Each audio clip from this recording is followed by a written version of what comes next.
नमस्कार दोस्तों, मैं रश्मि पूजा पाठ रश्मि के साथ चैनल में आप सबका स्वागत है।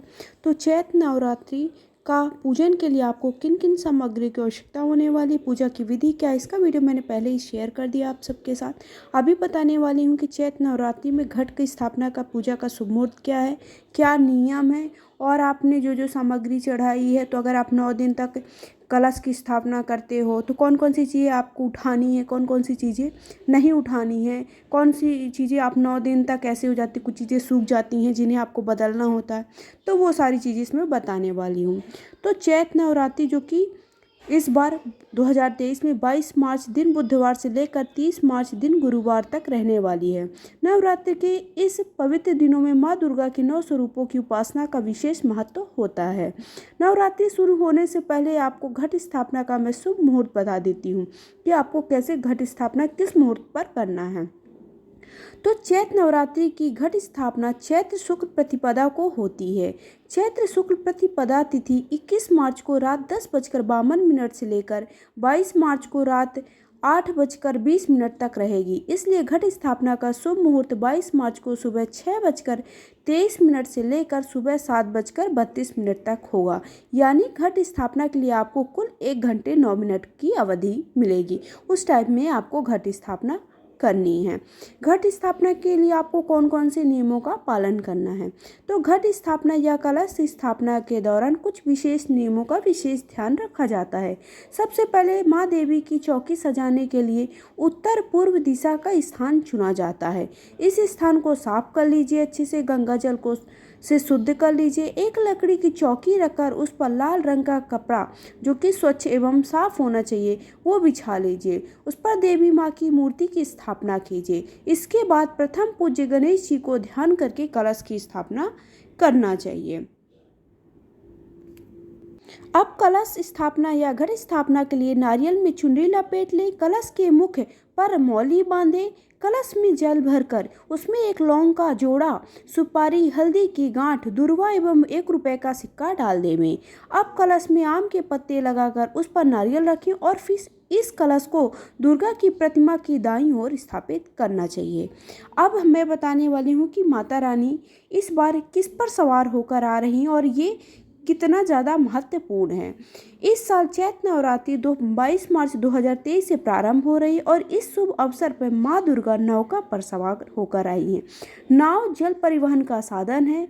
बताया जाता है कि माँ दुर्गा जब नाव पर आती हैं तो ये अच्छी बारिश और अच्छी फसल का बहुत ही प्यारा संकेत रहता है। नौका वाहन के साथ माँ दुर्गा का आगमन इस बात का संकेत है कि आदि शक्ति आपको मनोवांछित फल देने वाली है। जो कि भी आपकी मन में इच्छाएं हैं उनकी पूर्ति होने वाली है। चैत्र नवरात्रि का जो प्रथम दिन है वो उस पर माँ शैलपुत्री की पूजा की जाती है, जो कि 22 मार्च 2023 में दिन बुधवार को पड़ रहा है। दूसरे दिन ब्रह्मचारिणी की पूजा की जाती है। तीसरे दिन आप चंद्रघंटा की पूजा करते हैं। चौथे दिन कुष्मांडा की पूजा की जाती है। पाँचवें दिन जो 5वां दिन होता है उस दिन स्कंद माता की पूजा और छठे दिन कात्यायनी माता की पूजा की जाती है।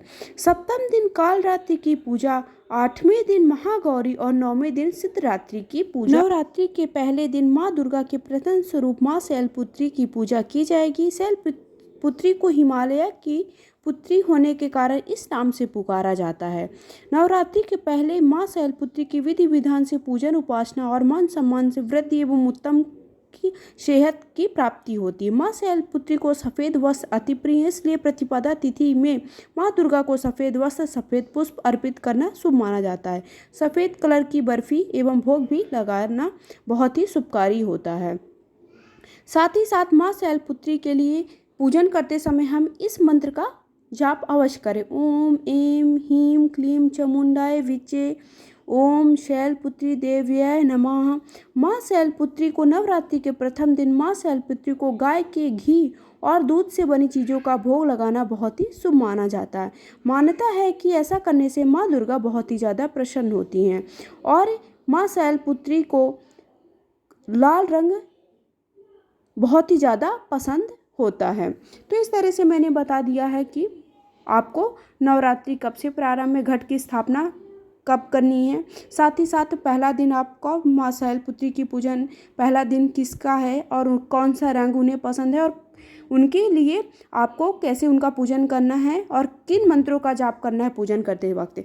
और इसके साथ साथ अभी मैं बता देती हूँ, जैसे आप 9 दिन उपवास रख रहे हो, 9 दिन आप अपने कलश की स्थापना कर रहे हैं, तो किन किन चीज़ों को आपको बदलना है और कौन, जैसे आप क्या हो अखंड दीपक जला रहे हो तो अखंड दीपक में जो बत्ती होती है उसे हमें 9 दिन तक चलाना होता है। तो आप क्या कर सकते हो, एक और बत्ती उसके बगल में डाल करके रखिए और उस बत्ती को जला दीजिए। और जब तक इस बत्ती की क्या होती है, लौ जो होती है ना, वो लौ थोड़ा सा कम होने लगती है और जो ऊपर का पार्ट है उसको थोड़ा सा हम उसको किसी भी कपड़े से या फिर लकड़ी से हटा देंगे, तो उससे वो जो लौ है वो अच्छे से जलने लगेगी। फिर जो हमने एक और बत्ती जलाई थी ना, उसी से हम उस लौ को जला देंगे, तो दोनों इस तरह से हमारा दीपक जलता रहता है और खंडित नहीं होता। उसके साथ साथ जो हमने फूल चढ़ाए हैं, पान चढ़ाए हैं, और भोग हमें प्रतिदिन नया नया लगाना है। पान हमें प्रतिदिन पान में नई नई चीज़ों का भोग लगाना, पान हटा देना। उसके साथ साथ जो हमने फूलों की माला चढ़ाई है और दुर्वा चढ़ाई, जो चीज़ें हमारे सूखने वाली है वो हमें प्रतिदिन हटा देना है, नई चढ़ाना है।